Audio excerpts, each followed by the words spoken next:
Hello everyone, welcome back to our YouTube channel of Tesla Educational Consultancy Services, and here we are back again with another video of PTE which is about reading module.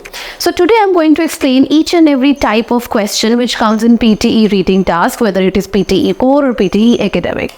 Now there are such kind of 5 questions and that you are going to be looking at in the PTE exam, that whenever you're going to be taking it.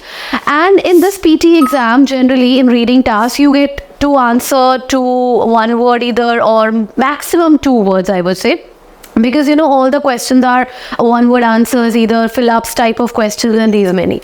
You're not supposed to write many of the things over here. You're just supposed to drag and put the answer in the blank, or you're just supposed to click on the correct answers. So it's a very short type paper, I would say. Short answer type questions and short answer type paper will be there. So first type of question is reading and writing fill in the blanks.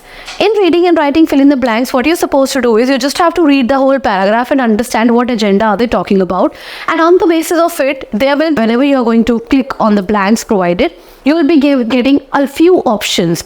A few of the options will pop out and you will have to click on one of the correct options, and then after that you have to do the same in rest of the fill in the blanks as well. So such kind of 2 to 3 questions come in your PTE exam. Then we have multiple choice, multiple answer. Basically this question has negative marking.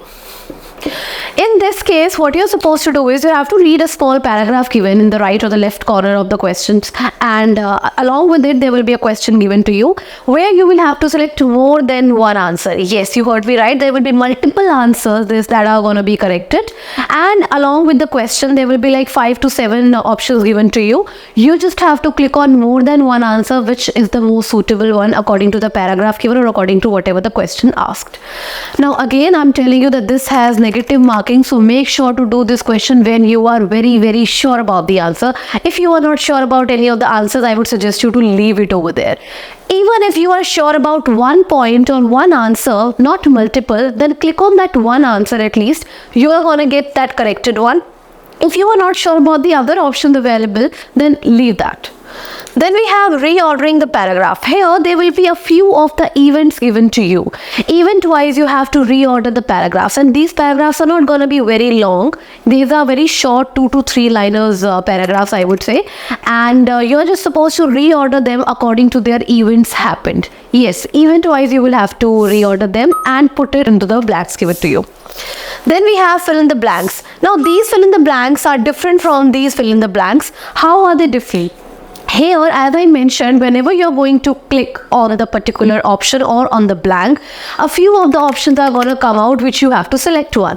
But in this case, there will be a particular paragraph given to you and approximately 9 to 10 options will be given to you for the answers. Yes, even if there are only 5 blanks given in the question and the options can be 9 to 10, in which you are supposed to select one suitable answer according to the given statement or according to the given question type or the line.